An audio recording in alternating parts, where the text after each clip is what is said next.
We're hearing new testimony in the state pretrial hearing of Luigi Mangione, the man accused of killing the CEO of UnitedHealthcare. Today, law enforcement took the stand. Specifically, we heard from the Pennsylvania police officer who first confronted Mangione in a McDonald's nearly 1 year ago. The testimony is part of an attempt by Mangione's defense team to have certain evidence excluded from the trial.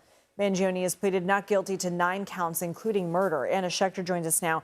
She's a senior coordinating producer for CBS News' Crime and Public Safety Unit. What stood out to you from today's testimony? Well, that testimony of that police officer who documented on the stand what it was like to walk up to approach him. He at first thought it was kind of a joke. He couldn't believe that it could actually be Mangione. This was a massive nationwide manhunt. Global story, front page of every newspaper. And there was this running joke with his lieutenant, I'll buy you a hoagie if you actually catch him. Then he starts to interact with him, and he's wearing a blue surgical mask, moves that down. And as soon as he pulled that mask down, that's when this officer said, I knew it was him. He called for backup. Why is this important? It actually was supposed to play to the defense, but I actually think it helped the prosecution because you get into the mindset of the police officer. He had a reasonable reason to try to keep him calm. Maybe reading him his Miranda rights would have sort of thrown him. He might have tried to flee before enough backup was there. Also, the contents of the backpack. If this was Mangione, they knew he had just killed a man in cold blood that they'd seen on that video. That was their mindset, I'm saying.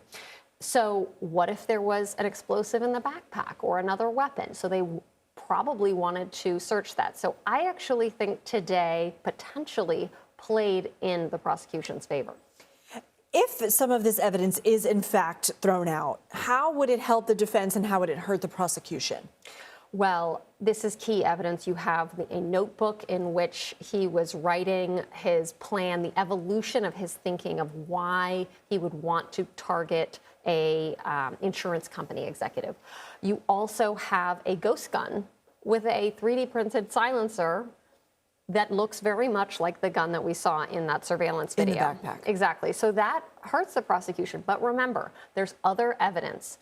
Mangione allegedly was at a Starbucks a block and a half away, threw away a coffee cup. Police, that went right to the lab, and they have DNA evidence that they can also lean on. To me, this kind of was an effort to delay things, and it did delay things. They held a hearing. This is now going to be a days-long experience, and we might not even hear from the judge by the end of the week if this is admissible. Right now, everything that was said today is frozen, and it will be determined at a later date if a jury can actually see and hear that evidence. Okay, Anna Schecter, appreciate you.